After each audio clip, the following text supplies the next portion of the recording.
Hi, I'm Nicholas Boothman, and we are talking about the aspects of how to write a saleable book in 10-minute bursts of madness. And in this clip, I'm going to talk to you a little bit about what we call writing madly. You're going to write the book in 10-minute bursts of madness.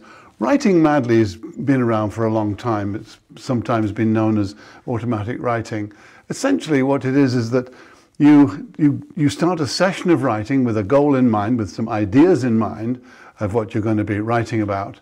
But the deal is that you cannot stop writing for 10 minutes, in this case 10 minutes. That means that you have permission to write the biggest load of rubbish in the world. You have the biggest load, you can bring out from inside of you whatever comes, but the only rule is your pen or your fingers must never stop typing or writing if you're doing it longhand. What this does is you'll come up against roadblocks in the beginning when you start to do it. All the people that have taken the course found the first couple of times quite difficult, and the rest of the times extremely liberating.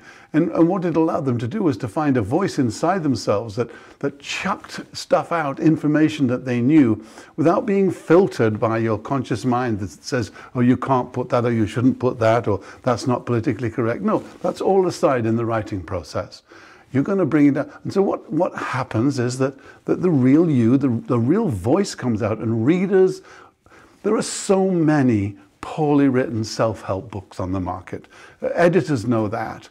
And there are some really well-written books, and yours is going to be yours has to be a well-written book to compete. So two of the ways we're going to do that is, one, by using writing madly, getting out the essence from inside of you until after, maybe by the time you're on the second chapter, because you write 3 of these 10-minute bursts of writing madly, or automatic writing, per chapter. That's 10 minutes, 10 minutes, 10 minutes, 30 minutes in maybe a day if you want to do them that way.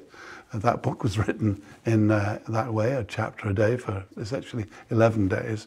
But, and the other thing is that, that with all these poorly written self-help books out there, we need to structure the books in ways that has poetic, beautiful words in them, are interesting to read. Not just, in my courses I compare them to a tractor manual. I live on a farm. This is a farm here, and I have a John Deere tractor, and it comes with a manual. Well, that's kind of a self-help book too, but that's not what we're writing here. So we'll learn writing madly, and you'll also then learn in the next little short video clip, you'll learn to write in what we call StorySpeak, and that's how to use it to connect with the emotions instead of just connecting with reason and logic. And so when you're writing madly, I just want you to get it. You find yourself somewhere very comfortable, and where you're not going to be disturbed, or you can be yourself.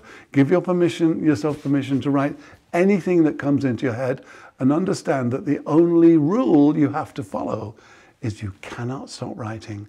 Oh, of course you need a timer. So you set your timer, and your paper and your pen or your laptop or your whatever, even if you're on the commute on the subway or in a cafe, you can do it on your tablet maybe. 10 minutes, and you must not stop writing. So even if you get to a place and think, I can't think of what to write next, write that down. I can't think of anything to write next, and I don't know now, I still don't know what to write next, but any moment now somebody's going to come to me, oh, guess what? I just had an idea. Keep going like that. It sounds cuckoo, but hey, writing a book is slightly cuckoo. But writing madly, master the art of writing madly, and you'll use it in many aspects of your life. It comes from the heart. Stay tuned for the next one. We'll talk about StorySpeak. Cheers. Well, this time, as I promised last time, we are going to speak about StorySpeak. StorySpeak there are essentially 2 kinds of speak.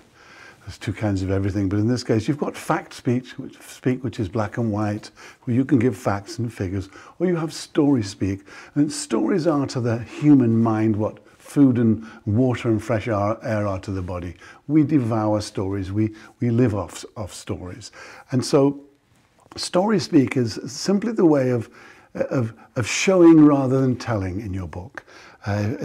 So we'll learn the 3 kinds of StorySpeak. One is to include all the senses when you're describing. You describe the way things look, the way things smell, the way they sound, the way they feel, etc. Not all the way, but instead of saying, you know, I was standing outside and it was cold, you can say the wind chilled, so I pulled my collar up. Because your books are going to be full of real world examples, real world stories, along with facts and figures. And this is what later you'll understand when we talk about shish kebabs. A shish kebab is what a chapter is. A chapter is kind of like a shish kebab because it has a hook and a point and some chunks of steak and sizzle. The steak being the facts and figures, the sizzle being the real world stories. I start my chapters, most of my chapters, with a little true story. A real short one. And you'll see that because you'll be reading this book as a companion to what we're doing now, and you'll see I start the whole thing with a story. People love stories. So StorySpeak is first of all is what I call talking in color, which is putting in the senses when you're describing something. We also have what I call icolas, where an icola it stands for it's kind of like we use one thing to represent something else. For example, I just told you that a chapter is kind of like a shish kebab. It has a hook and a point and some lumps of steak and sizzle. Readers can relate very well to these ideas. I talk about how in the beginning I got into this business because I'd met so many kids and so many people in my travels as a photographer and as a father of 5 now grown-up children. I'd met so many people who were kind of like roses with rubber bands wrapped around them, and they would never blossom until someone took the rubber band off, and that rubber band was basic people skills. That's an icola. It's kind of like a. And these are very powerful in books. Great way to entertain your reader and a great way to stick ideas in their mind. And the third way is actually the structure of telling stories. And in the next video, we will talk about how writing a good self-help book is kind of like crossing a stream on stepping stones, taking your reader along for the ride. And so the next video, we'll talk about crossing the stream, which is assembling your whole story and going from one spot to the next, to the next, to the next. So see you in a little while. Hello again. So let's talk about crossing a stream on stepping stones and how the book that you're going to write is exactly like that. In fact, what we will be writing is a book which is 10 chapters. This is your first draft of your book. And remember what I told you in the beginning, that plenty of people want to write books because it's a fantastic way to, well, here it is on here, to package your expertise, gain instant credibility, have fun and make money, connect as an expert, open new doors, build your brand and leave a legacy, and a whole lot more things. But when you do this book, and remember this is mostly for people who are not natural born writers, but people who realize the value of having a book to be their calling card, to be their ambassador, to talk to people about what they do whilst they're sleeping. People pick up your book and they read it and they perceive you to be the expert because you wrote a really good book that people really enjoy. And so we'll talk about crossing the stream on stepping stones. Your first draft of your book will be 10 chapters, and those chapters will comprise. Think of crossing a stream. So you have the bank where you're standing right now, and you have 8 stepping stones across the stream, and on the far bank you get off the far bank, and you've made it across the stream. So what we do with the book is that on the first bank, you will be writing an emotional opening to your book, which tells people what you're going to write, how you came to write it, why you're here, why you're the person that they should listen to write it, your credentials, etc. And then you say, okay, time to go, let's go. So here's the first step.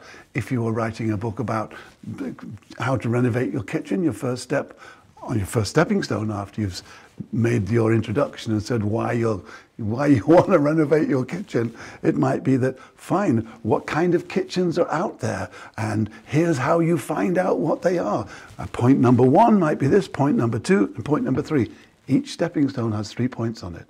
Shish kebab, 3 chunks of steak and sizzle. And the next one may be, well, let's go out and find what's available and all the expertise, and you've got 3 more on that. So you take your reader across the stream, stepping stone by stepping stone by stepping stone.